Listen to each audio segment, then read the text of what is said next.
Hey everyone, it's Cam here. Welcome to week 6 of our health coaching videos. So we've been covering the 7 dimensions of our wellness and our health. Today we are going to go over emotional. It's going to be a pretty general, broad idea of emotional health, and it's probably going to be another part 1, part 2 for another time, just to cover the basics, the surface level stuff today, and then go a little bit deeper in another week, because we still have half of our time together here, so we have another 6 weeks. So when we're talking about our emotional health, really it's a dynamic state, which most of us know. It's a very dynamic state. For some of us, extremely dynamic state that frequently fluctuates with our other 6 dimensions of health and wellness. So, that means, our physical, our intellectual, social, spiritual, environmental, and occupational. Emotional plays a big role in all of those, and it can fluctuate a lot depending where we're at with each of those. So like I've said in pretty much every other video before, all of these dimensions are very much intertwined, right? So the more that we focus on improving each one individually, the more balance we're going to have overall, and it's super important. That's why I say it every time. And when it comes to our emotional health specifically, that, like I just said, fluctuates quite a bit, quite dramatically, depending where we're at with each one, right? So if we know that we need to work on our physical health, which we all do, and we're not doing that, right? So we're not getting that exercise or physical activity in, we're not feeling good about ourselves, right? So that impacts our emotional health, right? So our self-esteem goes down, our confidence levels go down, and you get into a slump where you're feeling pretty blah and just not very great about yourself, right? So the more that we're taking care of our physical health, our emotional health will flourish there. And then same thing, right, with intellectual health. So we talked about that last week. So if we're not,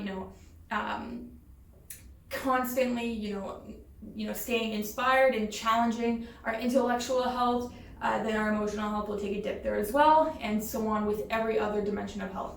So what does emotional health mean? Well, there would be a handful to, really a never-ending list of definitions that you could label on emotional health and wellness. But really, the idea is that just being able to possess the ability to feel and express human emotions such as happiness, anger, sadness, anxiety, all of these emotions, right? And usually throughout the span of a day, where it's constantly fluctuating, you will most likely feel all of these emotions on the daily, right? So sometimes in your day you might be happy, and other times you might be frustrated or whatever it is, or stressed. So it's, possessing that ability to feel and express those human emotions, and also super important to work on your emotional health individually, because it helps you to be able to cope effectively with life and everything that life throws at you, and those cards that we're dealt with, right? So whether you're having a super stressful day, or you weren't able to make it to the gym, or things like that, the better our emotional health, the better our state of emotional health, the better we're able to cope with those days and those situations there. So just some tips for optimal emotional wellness is to stay in tune with how you're feeling, right? So with your thoughts and your feelings. So you might wake up one morning and you're feeling super energetic, and you recognize that, right? Like usually those days we wake up and we're like, wow, like I'm feeling really good today, right? Like it really sets a tone for your day. And some days you wake up feeling more blah, right? So just being mindful of how we're feeling, whether it's the start of the day, the end of your day, when you're going to sleep, or even throughout, right? So being in tune with that, and knowing why you're feeling those ways, right? So maybe you woke up feeling super energetic because you got an awesome night of sleep, you went to bed at a good time, you had your wind down time. Maybe you wake up feeling super blah, and you go about your day feeling blah, but you didn't take the time to be in tune with why you're feeling blah. And maybe that you stayed up super late the night before, whether it was snacking and watching a movie, or whatever it was, when you could have gone to bed at a more reasonable time, and spent that time, winding down, doing some stretches, right? So if we're not in tune, we're going to continue to repeat those mistakes, whereas if we are recognizing those unhealthy patterns, then we can take action to change that so it doesn't get repeated and we feel better in the future. So staying in tune with your thoughts and your feelings, cultivating an optimistic attitude, right? I will tell you, there are some times when I have a negative attitude And I have to sit back and really ask myself, like, why am I feeling negative right now? There's really no reason behind it, right? And usually once I take that second to recognize, like, I'm being pretty negative right now and there's not any reason for it, then I can choose to continue being negative, right? Or I can say, you know what, this is wasting more of my energy, and choose to cultivate that optimistic attitude, right?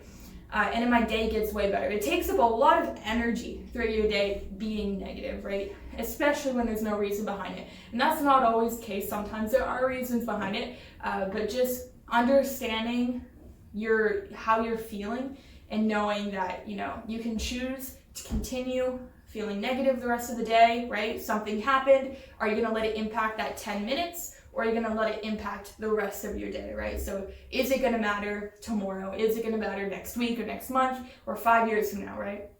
So obviously every situation is different, but when we have that ability to choose to take a bit more of a positive approach to things, it's super important that we recognize that and take that path rather than, you know, projecting that not just on ourselves, but on the people that we're around as well.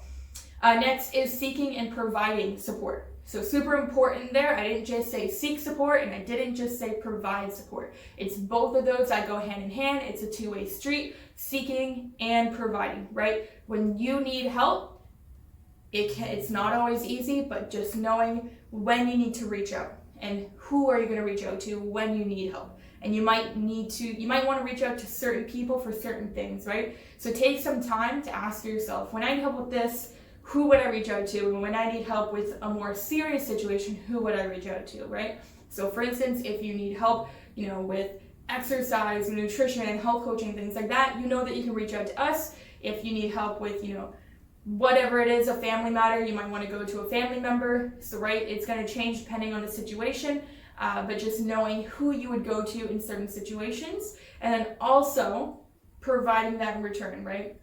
So people that you would go to, you know that if it was the other way around and they would come to you, you would be able to provide that support to them that they need. And if you can't, then you can help them also in the way of redirecting them to someone that they could go to, right? So if you have a friend who, you know, maybe is constantly going to you and it feels a little bit too deep, it feels like they might need to be speaking to a professional, right? You don't want all of that to go on you because that's going to affect your health as well, right? So letting them know that you are there for them, right? You want to support them, you want to see them succeed, but redirecting them to the professional. That way there, you're both taking care of your health in that situation. Next one is learning time management skills.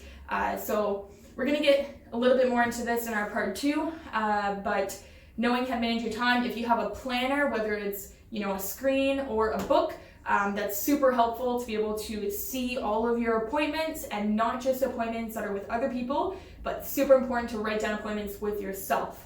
So if you need to schedule time to do exercise or even take a nap or whatever it is, make sure you're putting that in there so you can see that you're choosing to take care of yourself as well, and that you prioritize that, and that's super important to you. And don't just put it on the back burner. You know, you don't want it in that little list like, you know, if I have time, I will do this for me, right? You want to make sure that you're prioritizing that time. Oftentimes, if we're not managing all of our appointments and everything that we want to do, it can become overwhelming pretty quickly. All right, I'm gonna finish this up real quick. The last 2 here is practicing stress management skills and techniques. So I told you last week we're going to have a video specifically on stress management because it does play a huge role in all of our dimensions of health and wellness. But that is going to come in handy specifically for our emotional wellness as well. Just knowing how to manage our stress, right, helps us to better cope emotionally with our day-to-day. And then last but not least, accepting and forgiving yourself. So just like seek and provide, accept and forgive, right? So accepting yourself as you are and forgiving yourself for things that maybe you haven't forgiven yourself for, right? That you need to move forward. So that is just a broad look into our emotional health and wellness. And we will get into a more in-depth one, probably specific to stress and that impact it has on us for another week. But until then, I hope you learned something that you can take away from this today and really focus on ways that you can improve your emotional health as you go through the rest of your week. And we will see you next week. Have a good day.